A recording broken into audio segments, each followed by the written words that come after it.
Welcome back to the Creative Wellness Podcast with me, Tara Missildine, and my co-host, Amanda Kingsley. Today, Tara said, we're ready, and hit record, and I looked up and I'm like, oh, she's recording.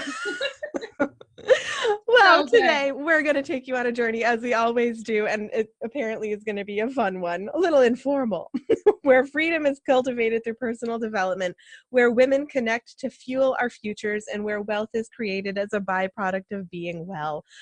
We're excited. We've had to postpone or reschedule this recording session a couple of times. So I think Amanda and I are both chomping at the bit. So Amanda, let's start the episode with our gratitudes. What do you have to be grateful for today? Gratitude. Let's see. I have a warm, delicious coffee in my hand, and I just totally dig collagen powder. I don't know if you... Me too. Yeah. Yes. Yeah, totally dig it for so many reasons. It's awesome protein in the morning in my coffee. Honestly, like, I notice when I don't drink it consistently that I pudge up a little. It's no big deal. But every time it happens, I'm like, oh yeah, you haven't been drinking collagen in the morning. So really interesting. Yeah, my body definitely feels called to it. Totally. Yeah. I agree. And I note it when I take it regularly, I also notice an improvement in like my joint issues because I get bad carpal tunnel at night, and it definitely relieves it. Cool. Yeah. All right, cool. Well, my gratitude today is for my 13-year-old brick and mortar traditional service business that helps fill in all the blanks and is a bit of a roller coaster, but it gives my family security and it's like something that I know how to do really, really well now. I'm grateful for that business. Awesome. I love it. All right, cool. And on that note, it's kind of a good segue. Today we're talking about money and budgeting, like specifically. I mean, I know where my mind goes when we talk about the broad heading of money and or budgeting. I'm interested to know where yours goes because I think we're in slightly different situations monetarily since we've met. Panic? No, just kidding. Oh, well, then maybe it's the same. Yeah, my money story has changed so much in my adult life. I have a lot of faith in things working out. Mm-hmm.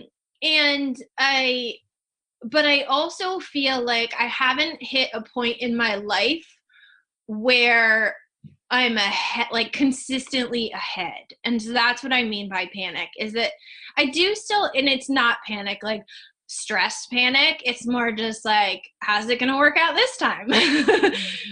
Which maybe is the way it always is, but I feel like I've been on the edge of getting ahead for a long time. And I'd like to get really far ahead so that I'm not in that place of like, how are we going to pay this bill? How are we going to pay that bill? And it always works out. And I'm so grateful for that. And I think part of the reason it does is because I believe it always will work out. And now I just need to switch my mindset into believing that there is an ability and an abundance that I can get ahead. I don't have to always just be breaking even. So that's been your story forever. It has been my story. Yeah. Totally. Yep. Yeah. So we're slightly different in that I feel like I have experienced where I am right now is almost identical to that, but I've experienced both sides of a very wide spectrum, you know, where we were welfare latchkey kids for a spell, and I moved out very early and supported my younger sister, and we chose between heating our house or buying food. Right. While I was working, you know, an inhuman amount of hours. And then I've also had the experience of making multiple six figures a year in a business and having more money than we knew what to do with, and having a food budget that was literally 6 times what it is now. And not even caring, like the budget was so ridiculously high that like we never even exceeded it, and we bought anything we wanted to, and we just like we had enough money that we didn't think about money. And that was what my goal has always been with money, is like You know, my story around money is not, I don't want to think about it. Like I just want to Yeah. know that I'm generating enough and enough is there to do anything I want to do. And I don't have an exorbitant lifestyle. You know, the things I want to do are not like extreme. I don't necessarily need to own a yacht or anything like that. I don't need to have $1 million home. I just want to have enough money to like, you know, do what I want to do with. But I have experienced both sides of that spectrum, like having more than enough money and having a savings account that grows every month, despite everything being paid on time, and living, you know, not like a frugal luxury, I'd say.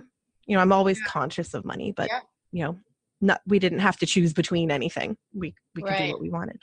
So it's really interesting that, you know, I have experienced both of those, and now it's sort of like that roller coaster has got me now down to like just slightly below where I would like to be, quite a bit below that top end of the spectrum. And that's where I think being conscious of where money goes, and from that budgeting perspective, that's really important when you're in these kinds of situations. You know, when you do have to be like managing the time frame of when money's coming in and when that same money needs to go out, because there's not necessarily enough to just, you know, I know that going into the month, I can't just pay all of my bills before we collect more money, you know? And I don't know if that's the same for you, but do you actually operate within an actual budget in your house, or is it more like the principles and practice around money? Well, I think I love that you described my introduction as a story, because it is so much a story. For instance, as my income changes, our income changes, and we've had like anywhere from 1 to 5 streams of income in our house. Like it's just always changing. But as it changes, we adapt.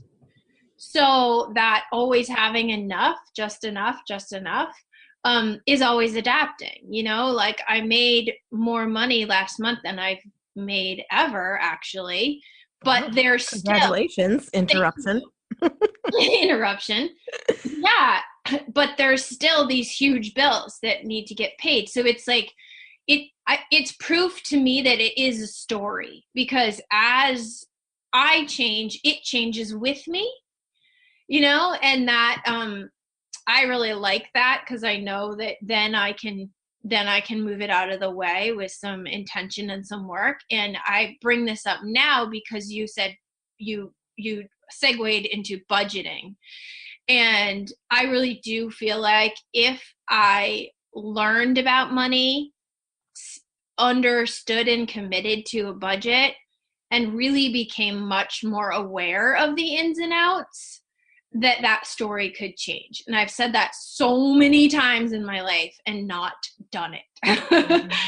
Which is interesting. But I think that one of the missing elements for me is just awareness. Like I'm like you said, I don't want to know. I don't want to know. I don't want to think about it. It'll work out. It'll work out. It'll work out. And it does. But sometimes I'll look back and be like, how did that work out? Like, what just doesn't even make sense mathematically. Like, what? And so, yeah, I do think one of the key elements, and now that I'm saying it out loud, I am even like way more motivated to address it, because I do, that story just comes with me, because I'm not really honest about money and budgeting, and I just wait for it to work out. Yeah. And not to say that it's working against that manifestation process to like give it a little bit of help in working out, maybe faster or even easier or more like more advantageously. But I agree with you. Like I'm extremely conscious of frugal living and where can I reserve the money that I've made. But I very much view money is just a resource. It's like the money that comes to me, I have earned, and sometimes with a lot of energy, and like I traded a lot for that money. So I have made many budgets in the past, and then depending on my emotional landscape or like sometimes it's more important for me to feel like those resources are actually mine than, something else. So like I'll treat myself or I'll invest that money somewhere that doesn't necessarily fit my budget. So I've made many budgets and abandoned also many. Yeah. But And it is important. I've definitely worked with a few people who have guided me down the budget road, and I don't know, maybe this will be my ask at the end, or I'll just ask early. Like, one thing I notice happens is when I get super, I don't know, like, I don't know if I'm going to find the words.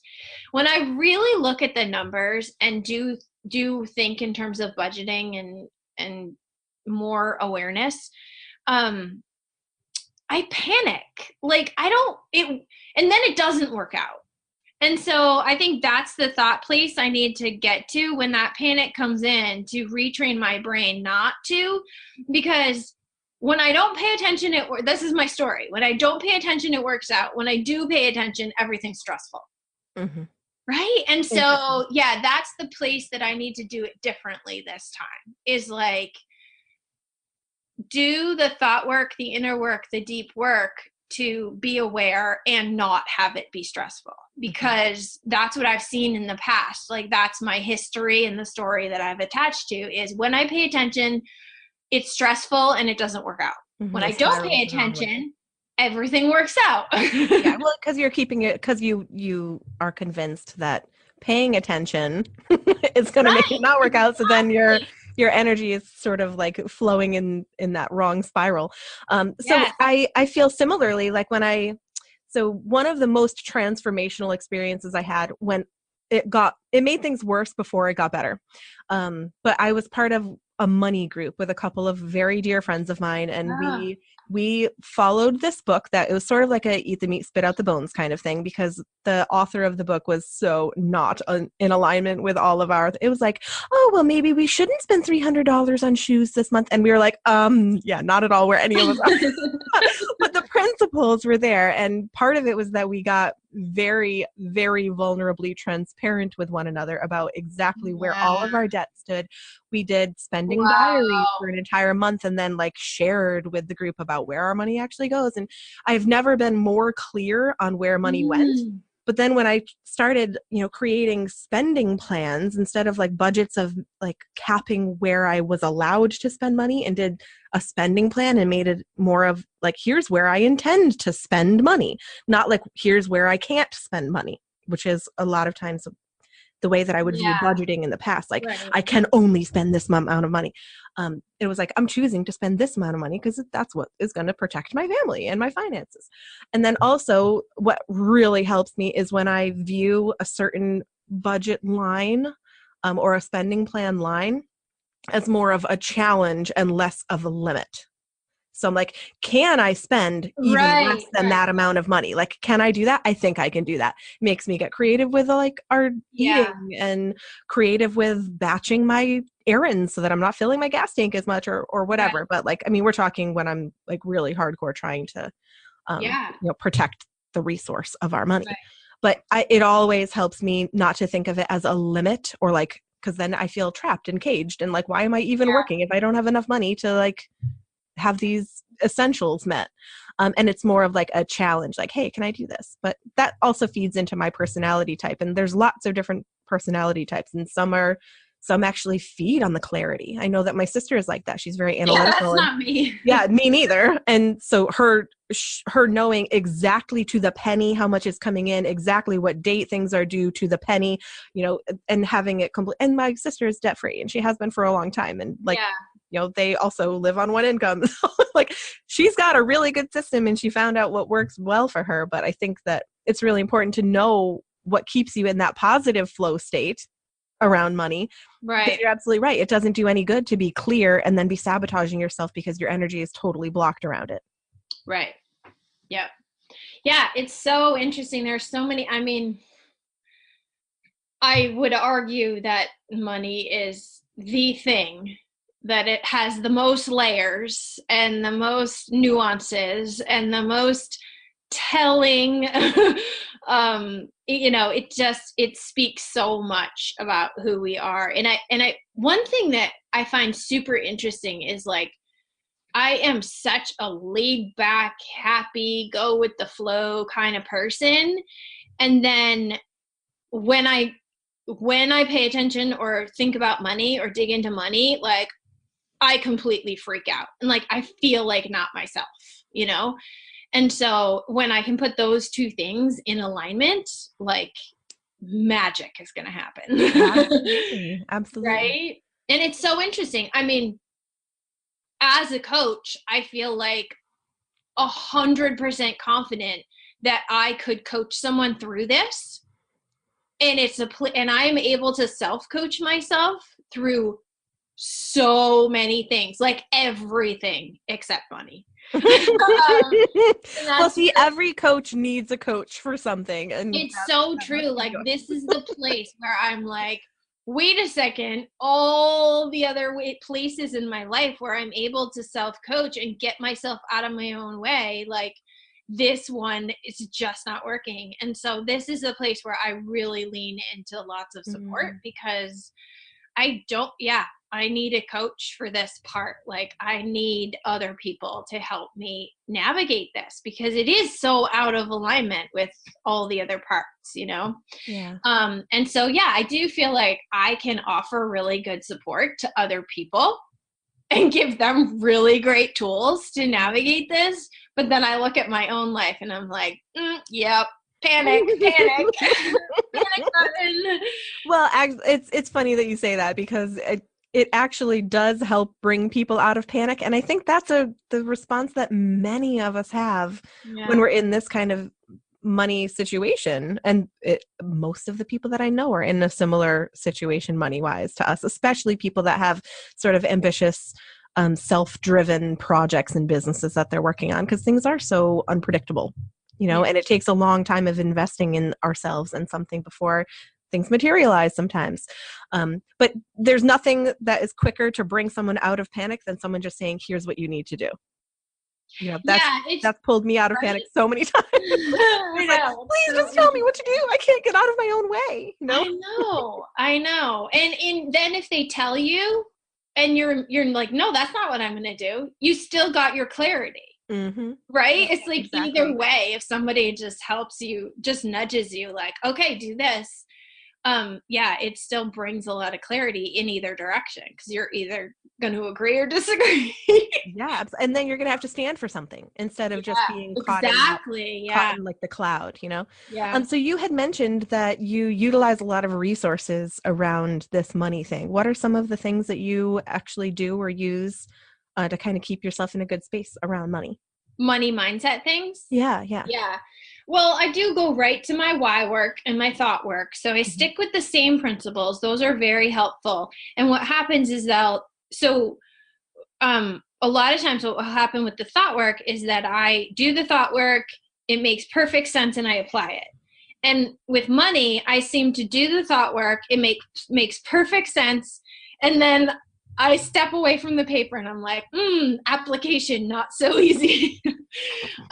So some of the books that I love and lean into and can just open are You're a Badass at Making Money. Love that. Good one. There's a book called Easy Breezy Prosperity. Have you read that? No, I have not.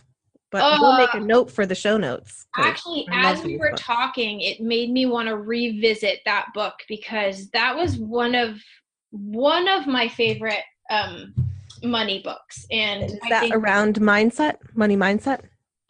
It was a little more woo than some other resources, but not at the same time. So yeah, definitely around money mindset. I periodically open Kate Northrup's Money a Love Story, but have never completely followed it. There's our timer. Okay. And just leaning into other people who know. But yeah, I want to point out where you said like it, is very much related to personality, because sometimes I will ask someone for advice or suggestions and they'll say, well, map out a plan for how you're going to pay it back. And like, that's when I'm like, no, that's not how my brain works. like now I'm gonna freak out or whatever. So yeah, it is important to understand your own personality and lean into resources that match it, because otherwise you just get confused. Yeah, definitely. Or you feel even more pressure to operate in a way that doesn't feel natural. And it just, I mean, and money can take a lot of time.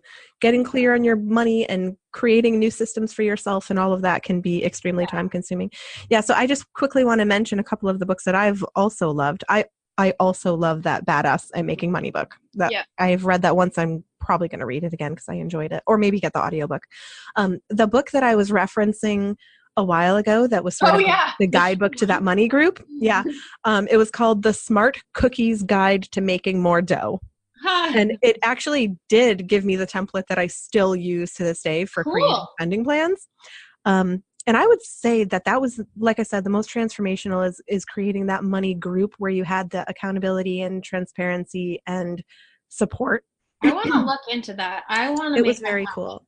Yeah. And another book that I've loved that has helped shape sort of my thinking around money was called The Art of Frugal Hedonism, which is like pretty much exactly my thing.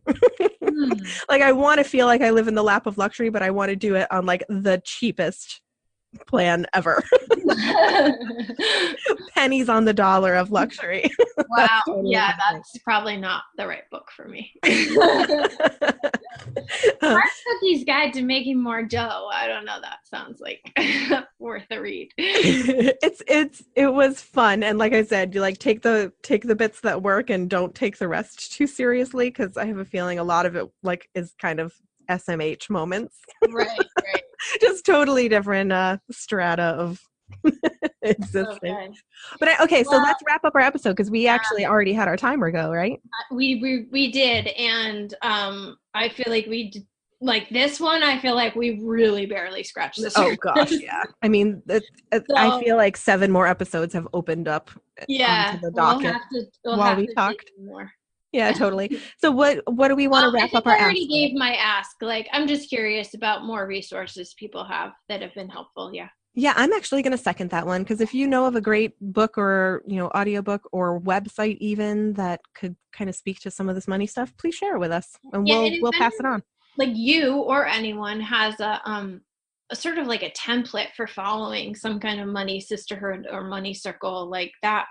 That's really interesting to me, and I think could be so helpful. It really was. We did it for over a year, and then we even revisited it years later and did it for another 6 months. But I mean, like paid off tens of thousands of dollars of debt. Yeah. There's together, something about doing that work with women that is really attractive to me. So cool. Great. Woohoo. All right. Till next time.